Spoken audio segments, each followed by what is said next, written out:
2024년 6월 30일 주일 예배를 하나님께 드리겠습니다. 함께 기도하시겠습니다. 사랑의 아버지 하나님, 그리스도로 인하여서 세례받고 새로운 삶을 살게 된 성도들이 오늘 이 시간 함께 머리 숙여 하나님께 예배합니다. 좌정하시고 위에 것인 하나님의 말씀만 전해지게 하시고 또한 이것을 듣고 깨닫게 허락하여 주시옵소서. 예수님 이름으로 기도드립니다. 아멘. 지난주까지 총 11회에 걸쳐서 예수님의 비유를 통한 말씀에 대해서 공부를 해보았습니다. 나머지에 나왔는 성경의 비유들은 이미 지난 설교들에 많이 언급이 되었고 또 주제로도 설교를 했기 때문에 그 부분을 찾아보시고 필요하신 분들 들어보시기 바랍니다. 오늘부터는 예수님께서 공생의 기간을 사시면서 여러 가지로 나타내신 그 이적들, 이것들이 있는데 이 이적들이 어떤 의미를 담고 있는가, 이것에 대해서 예수님께서 이런 이적을 통해서 성도에게 무엇을 말씀하시고자 하셨는지에 대해서 한번 공부해 보도록 하겠습니다. 오늘 말씀은 물이 포도주가 되었다, 이런 제목으로 요한복음 2장 1절부터 말씀을 가지고 한번 공부해 보도록 하겠습니다. 2장 1절부터 11절 말씀입니다. 함께 봉독하도록 하겠습니다. 사흘째 되던 날 갈릴리 가나 혼례가 있어 예수의 어머니도 거기 계시고 예수와 그 제자도 혼례의 청함을 받았더니 포도주가 떨어진지라 예수의 어머니가 예수께 이르되 저들에게 포도주가 없다 하나 예수께서 이르시되 여자여 나와 무슨 상관이 있나이까 내 때가 아직 이르지 아니하였나이다. 그의 어머니가 하인들에게 이르되 너희에게 무슨 말씀을 하시든지 그대로 행하라 하니라. 거기에 유대인의 정기 예식을 따라 두세 통 드는 돌 항아리 6이 놓였는지라. 예수께서 그들에게 이르시되 항아리에 물을 채우라 하신즉 아기까지 채우니 이제 떠서 연회장에게 갖다 주라 하심에 갖다 주었더니 연회장은 물로 된 포도주를 맛보고 어디서 났는지 알지 못하되 물떠온 하인들은 알더라. 연회장이 신랑을 불러 말하되 사람마다 먼저 좋은 포도주를 내고 취한 후에 낮은 것을 내거늘 그대는 지금까지 좋은 포도주를 두었도다 하니라. 예수께서 이 첫 표적을 갈릴리 가나에서 행하여 그의 영광을 나타내심에 제자들이 그를 믿으니라. 아멘. 자, 오늘은 가나 혼인잔치에서 예수님께서 이적을 베푸시는데요. 이것은 성경에 나타난 여러 이적 중에서 예수님 공생애를 시작하면서 첫 번째 나타나는 이적이죠. 그래서 이것이 더 의미가 있습니다. 어떤 것인지 이것에 대해서 한번 살펴보도록 하겠습니다. 우리는 이 이적의 내용 중에서 예수님의 어머니인 마리아의 말에 주의를 해보아야 합니다.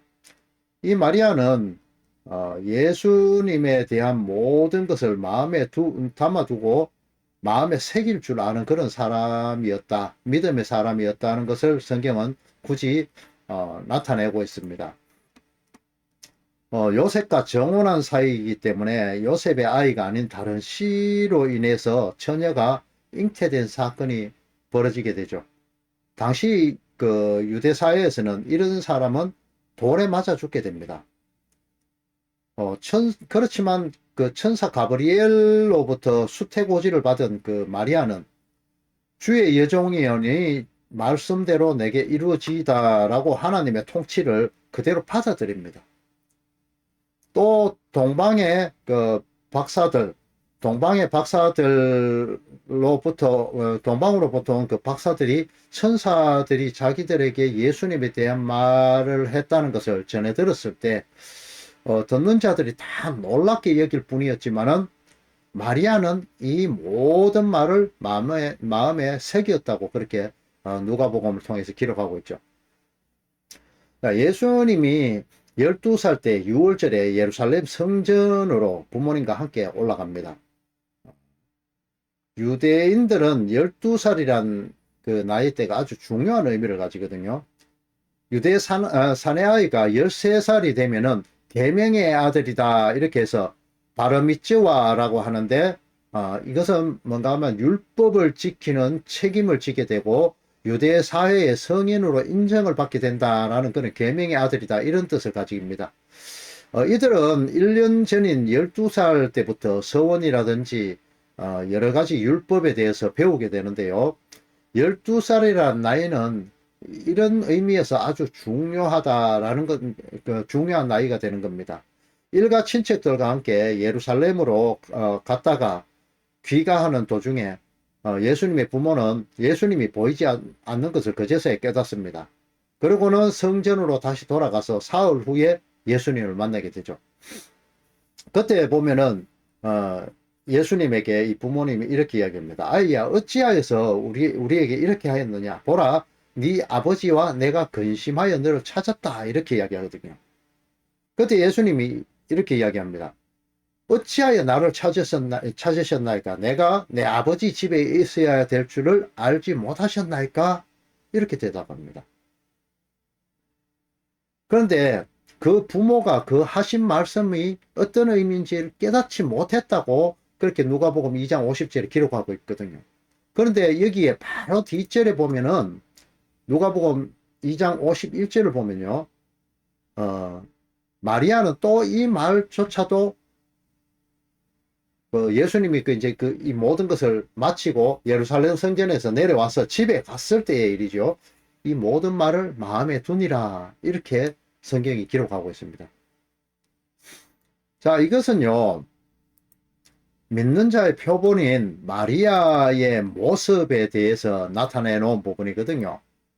그런데 이 마리아는 항상 예수님의 어떤 말씀이라든가 수태고지라든가 이런 것들을 마음에 담아 놨습니다.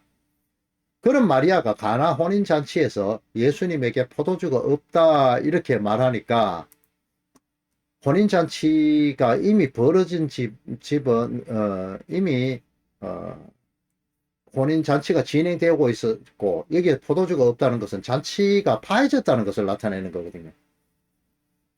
그래서 여기서 예수님의 어머니가 예수님에게 포도주가 없다 어떻게 해주길 바라는 거죠. 혼인잔치가 벌어진 집은 아마 그 마리아나 요셉의 친척이었거나 뭐 이런 데가 아닌가 합니다. 왜냐하면은 일일이 간섭하고 종들에게 하인들에게 명령까지 하는 모습을 보여주죠. 여기에서도 보면은 마리아는 앞에서 본 것 같이 순종적인 모습을 보이죠. 예수님이 무슨 말씀을 하든지 그대로 하라라고 그렇게 이야기하죠. 포도주가 없다 이 말을 들은 마리아는 종들에게 명령을 하지만 예수님은 이때에 또 뭐라고 이야기하시는가 하면 아직 자기의 때가 이르지 않았다고 그렇게 이야기를 하죠. 어느 정도 시간이 흘렀기 때문일까요? 예수님은 여기서 이적을 베푸시죠. 예수님은 정결 예식을 위해서 준비된 그 돌 항아리가 있는 것을 보고 거기에 물을 채우라고 말합니다. 이제 예수님의 때가 되었다는 거죠. 기적을 베풀 그 시기가 되었다는 거죠. 그럼 여기서 때가 된 조건이 무엇이었을까요? 바로 어머니인 마리아가 예수님이 무슨 말씀을 하든지 그대로 하라고 이렇게 전하는 거죠. 믿음이 준비된 부분을 이야기하죠. 그리고 이 전함을 받은 그 종들이 물을 아기까지 가득 채웁니다. 이러한 조건이 갖춰졌을 때 비로소 예수님이 이적을 일으키셨죠. 물을 아기까지 채웠다라고 할 때요. 물을 아기까지 채웠다라고 할 때 이 아기라는 단어는 헬라어 아노라는 단어를 쓰는데요. 이것은 위를 향하여 아니면 위의 것 이런 의미를 가지고 있는 단어입니다. 골로새서 3장 1절에도 보면은 위의 것을 찾으라 이런 말씀이 있습니다. 골로새서 3장 1절에 기록된 위의 것을 찾으라 라고 했을 때 사용된 이 단어, 이것은 위의 것, 예수님의 말씀을 의지한 채로 채우게 된 그 물은 바로 이것의 위의 것으로 인해서 포도주가 되죠. 왜 물이 포도주가 되었다고 기록을 했을까요? 자, 보통 포도주가 되기 위해서는요, 포도 알맹이의 겉에 흰 부분, 이것이 효모의 역할을 해서 약 100일이 지나야 이 포도가 포도주가 되죠. 그래서 무엇인가 섞여야 돼. 누룩이 섞여야 되는 거죠. 누룩이 섞인 떡인 유교병이 아닌 그 누룩으로 발효하지 않은 그런 무교병을 먹었던 이스라엘의 출애굽 시절의 모습, 이것과 같은 그런 부분들을 이야기하죠. 물이 변화의 포도주가 되었다는 것. 보통 우리가 그 알고 있는 그런 포도주를 만들 때의 과정으로 그 알코올을 발생시켜야만 그렇게 포도주가 되죠. 효모에 의해서요. 그러나 예수님께서 만드신 포도주는 이런 것과는 다른 섞인 것이 없는 순수한 물로만 이루어진 그 순수한 것으로, 그러니까 참된 말씀을 의미하는, 그렇게 참된 말씀으로 된 것이다. 이걸 포도주다, 이렇게 물로 된 포도주다, 이렇게 기록되고 있는 거거든요. 창세기에서 창조 둘째 날 역시 위의 물과 아래 물이 구별되죠. 그렇게 예수님이 하나님께서 분리를 하시죠. 아래의 물은 바다를 말하고, 그것은 저주의 바다, 저주의 물이라고 이렇게 성경은 표현하고 있죠. 그래서 요한계시록에 보면요, 하나님의 나라 마지막에 이루어질 때는 바다가 보이지 않고 이렇게 나오죠. 21장에 나옵니다. 요한계시록 21장에. 잔치집에 테이블과 침상을 순서대로 배치하고 요리를 준비하고 음식과 포도주를 미리 맛보는 역할을 하는 사람이 오늘 본문에 나오는 연회장입니다. 이 연회장에게 이 포도주, 순수한 물로 된 포도주가 전달되어지죠. 그리고는 다른 것과 섞이지 않은 이 참된 하나님의 말씀은 잔치집의 하객들에게 풍성하게 전달됩니다. 지난주에 말씀드린 그 천국 혼인잔치에 참여하게 된 자들에 대해서 공부해 봤죠.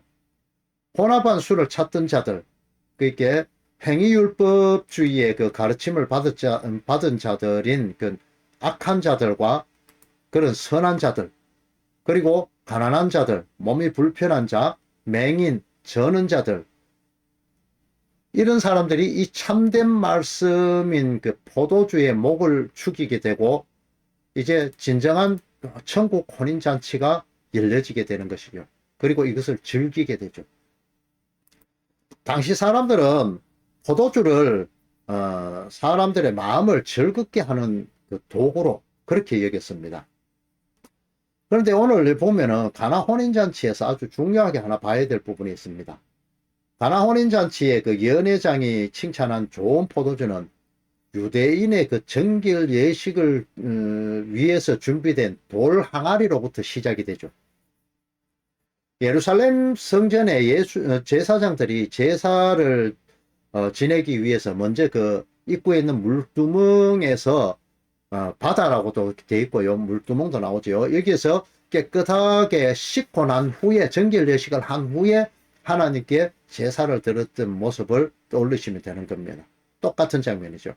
그와 마찬가지로 가정집에서 역시 외부에 나갔다 들어오면은 손과 발을 씻기도 하고 방문객으로 남의 집에 가서 역시도 이러한 정결 예식을 위해서 이런 것들을 행합니다. 이렇게 집 입구에 정결 예식을 위해서 물을 준비해 놓았던 것이 이 유대인들의 관례입니다. 오늘 혼인잔치집에 역시 돌로 된 항아리 6개가 놓여 있다, 이렇게 기록되어 있죠. 그런데 돌로 된 항아리는 모조리 비어 있었습니다. 이것은 어떤 의미일까요? 유대인들은 남들에게 보여주기식의 그런 삶을 살고 있었다는 거죠. 평소 정결 예식을 행하지 않았는 것이고 또 정결치 못한 자라는 것이 예수님에 의해서 들켜버리고 만 것입니다. 하나님의 진리의 말씀이 그들 속에 없었다는 것을 말하는 거죠. 또한 정결 예식을 행하기 위해 둔 그 항아리의 개수가 아주 재미있습니다. 6개밖에 없었죠. 이 6이라는 숫자는 유대인 사회에서는 불완전한 숫자이고 사람의 수라고 그렇게 생각합니다. 그런 의미를 가지고 있습니다. 이 6개의 항아리에다가 위에 것인 말씀인 그 물이 가득 채워지게 되죠. 이 물에 의해서 세례가 베풀어지고 이 물이 바로 포도주가 되었다. 이렇게 기록하고 있습니다. 이제 유대율법주의자는 율법주의 자체는 이 속에서 돌 항아리는 죽게 되고 그리스도와 함께 하늘의 것, 위의 것으로 포도주로 물로 다시 태어나게 되는 거죠. 마치 출애굽한 이스라엘 백성이 모세에 의해서 홍해에서 세례를 받고 그곳에서 애굽의 군대로서의 죽고 하나님의 군대로서 살아나서 가나안으로 향하듯이 말입니다. 이 가만히 보면 그렇잖아요. 애굽에서 나오는 장면을 봤을 때는 바다에 빠져 죽는 장면이지만은 가나안 땅에서 본다면은 홍해에서 살아나오는 장면이 되는 것이죠. 애국 군대의 죽음은 곧 애굽화된 그 이스라엘 백성을 죽이고 여호와의 군대로 다시 서게 되는 것, 이것이 바로 홍해 사건의 의미를 나타내는 것입니다. 세례는 옛 사람이 죽고 새 사람으로 다시 살아난 것이죠. 마치 좀 전에 말씀드렸듯이 애국 군사로서는 죽고 가나안 땅에 들어가는 진정한 히브리인으로서는 다시 살아나는 것, 그것을 이야기하죠. 본문 6절에 나오는 그 정결 예식 역시 세례의 의식인 것이죠. 온전한 수는 바로 7이죠. 6 다음에 7. 계시록에 나오잖아요. 666이 나오고 777이 나오죠. 이 온전한 수는 7인데 지금 천국 혼인잔치를 예표하는 가나 혼인잔치에서 이 불완전한 인간의 수인 6개의 항아리만 존재한다고 기록되어 있잖아요. 그러면 이것은 진정한 천국 혼인잔치가 될 수가 없는 것이죠. 불완전하니까. 그래서 예수님이 이 7번째 돌 항아리로 서게 되는 겁니다. 그 7번째 돌 항아리가 예수님이라는 거죠. 완전한 잔치, 천국 잔치를 위해서요. 이렇게 혼인잔치는 완전한 말씀으로 가득 차서 사람의 마음을, 그러니까 성도의 마음을 즐겁게 하게 됩니다. 완전한 천국 혼인잔치가 이루어지는 장면이 묘사되어 있는 거죠. 아직도 자신의 일부로 분주해서 행위적인 것에 묶여서 사는 그런 연회장은 어디에서 이 온전한 말씀이 포도주가 되었는지 이 포도주의 출처를 알지 못합니다. 이 연회장의 역할이 바로 유대 율법주의자의 그 모습이고 행위주의자의 그 모습으로 그렇게 나타나고 있는 것이죠. 하지만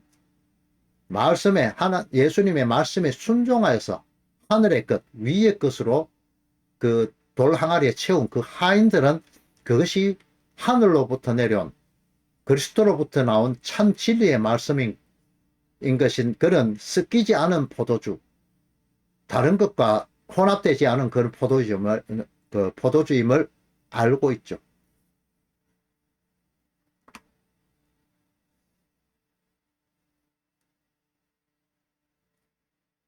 자, 예수님이 갈릴리 가나에서 혼인잔치에서 분명히 예수님은 그 영광을 나타내시고 또 제자들이 그것을 믿도록 하셨습니다. 그 혼인잔치에서 이적을 나타낸 이유가 바로 그것이라는 거죠. 그로 인해서 혼인잔치에 함께 초대받은 제자들, 그러니까 오늘 성도들은 참된 말씀은 형식적, 행위적인 것에 있지 않고 오직 하나님으로부터 오는 것임을 믿게 하기 위해서이다, 이런 말입니다. 예수님만이 구약 때에 참된 유다 지파의 사자, 왕으로 오셔서 구원자로 오시리라 하신 그분이시고 그분을 통하여서 구원이 이루어지게 되고 생명을 얻게 되는 것임을 믿게 하기 위한 그러한 것이고, 그것이 바로 이적과 기적을 통해서 나타나서 예수님이 그것으로 인해서 성도들을 믿게 하기 위한 것입니다. 왜냐하면요, 인간은 눈에 보이지 않는 것을 잘 믿지 않는 그런 습성이 있죠. 구약시대 때에 인본주의 주긴 그는 율법 해석과 만몬과 하나님을 겸하여 그래 섬기던 모습들 역시 이렇게 인간들이 눈에 보이지 않는 것은 믿지 못하기 때문에, 깨닫지 못하기 때문에 지금까지 그렇게 행해왔기 때문에 예수님의 이제 이 가나 혼인잔치에서 이런 기적과 이적들을 베풀게 할 필요가 있었다, 이런 것이죠. 요한복음 20장 30절 보면요, 예수님이 이 책에 기록되지 않은 여러 표적도 행했다고 나옵니다. 이런 것은 하나님의 아들 그리스도이심을 믿게 하려 함이고, 또한 그 이름을 힘입어서 생명을 얻게 하도록 성도들을 통해서 말입니다. 이런 생명을 얻도록 하기 위해서 이런 이적과 기적을 베푼다고 요한복음 20장 30절 31절을 통해서 그렇게 기록되고 있습니다. 여러분, 사랑장이라고 잘 알려진 고린도전서 13장을 보면요, 그 12절을 보면은 우리가 지금은 거울로 보는 것 같이 희미하나 그때에는 얼굴과 얼굴을 대하여 볼 것이요, 지금은 내가 부분적으로 아나 그때에는 주께서 나를 아신 것 같이 내가 온전히 알리라, 이렇게 기록된 부분이 있습니다. 이렇게 우리 인생은 장성한 분량에 이르러서 하나님의 말씀을 깨달을 때, 궁극적으로는 그 개인적인 종말을 맞아 하나님 앞에 설 때에 비로소 하나님의 참뜻을 알 수 있게 되는 거죠. 그때까지 인생들은 실패에 연속하는 그 삶을 살 수밖에 없는 겁니다. 사도 바울이 고린도전서 15장 31절을 통해서 자신의 자랑이라고 내세울 것은 나는 날마다 죽는 것이다 라고 이렇게 고백했던 것처럼, 성도는요, 이 세상을 살면서 하나님의, 예수님의 그 말씀의 그 칼, 좌우의 날선 검으로 인해서 날마다 쪼개어져 가면서 얼마나 아프겠어요, 그죠? 이 세상의 것으로부터 날마다 죽는 삶을 살 수밖에 없는 그런 불완전한 존재의 그런 삶으로밖에 살 수 없다, 그렇게 이야기하고 있는 겁니다. 이것이 바로 성도의 삶이며 여러분들이 날마다 그렇게 살게 될 수밖에 없는 삶이다. 그러니까 고통스럽고 또 고난을 당할 수밖에 없는 그런 삶이죠. 하지만요, 이 찰나와 같은 이런 짧은 세상의 삶을 마친 후에 마지막 때의 모습은 확연하게 차이 나게 되는 그런 것이 나타나죠. 혼합된 술, 섞인 포도주를 찾던 하나님만으로 즐거워하지 않던 자들의 그 심판은 어떻게 이루어질까요? 바로 섞인 것이 없는 부은 포도주, 계시록 14장에 나오죠. 진리의 말씀에 의해서, 살아있는 하나님의 말씀으로 의해서, 그러니까 좌우의 날성검에 의해서 심판을 받게 된다, 이 말입니다. 성도들에게는 하나님의 말씀이 치료하는 광선이 되죠. 하지만 악인에게는 자신들이 피해야 될 그런 지옥의 불과 같이 전해지는 것이 바로 진리의 말씀입니다. 여러분, 작금의 교회들에서 전해지는 말씀들 중에서 너무나 왜곡되는 행위들이 많죠. 참 많이 안타깝습니다, 이 부분들이. 이런 왜곡된 말씀들, 혼합된 술, 혼합된 말씀, 하나님과 바알을, 그러니까 하나님과 세상을 겸하여 섬기는 것, 이런 결국을 보여주는 것이 그런 것이 이상주의에 빠지고 환상에 빠지게 되고, 구부러진 말, 진리가 아닌 혼합된 말, 자기들의 주장을 내어놓게 되는 것입니다. 그들은 그렇게 살다 보니까 뭐 성도란 사람들이 이렇게 말해도 아멘, 저렇게 말해도 아멘, 이렇게 하면서 또 오히려 자신을 존경해주고 따라주네요. 또 틀린 말이 있으면 당신 잘못되었어, 이렇게 해야 되는데 따라줘요. 그러니까 자신이 갖고 있던 권력을 마음대로 휘두르고 있죠. 돈으로 천국을 살 수 없는 것인데도 교회의 직분인 그 장로, 장례지사, 권사를 돈으로 사는 듯한 이 모습들, 이것들이 현 교회의 주소 아닙니까? 그렇게 그들의 눈에는 괴이한 것으로 그렇게 보이죠. 내 맘대로 해석하고 해도 아무도 토달지 않는 내가 왕인 세상을 맛보는 자들입니다. 사단의 속삭임을 받은 그 하와의 모습이 그대로 드러나죠. 지금까지 이렇게 우리 인류를 통해서 전해지는 그 모습을 그대로 나타내는 것, 이것을 바로 원죄라고 이야기하는 겁니다. 이들은 하나님은 전혀 두려워하지 않고 사람만을 두려워합니다. 그들에게 가르침을 받은 자들이 내뱉는 말은 바로 뱀의 말이고 구부러진 말이다. 이렇게 되는 것입니다.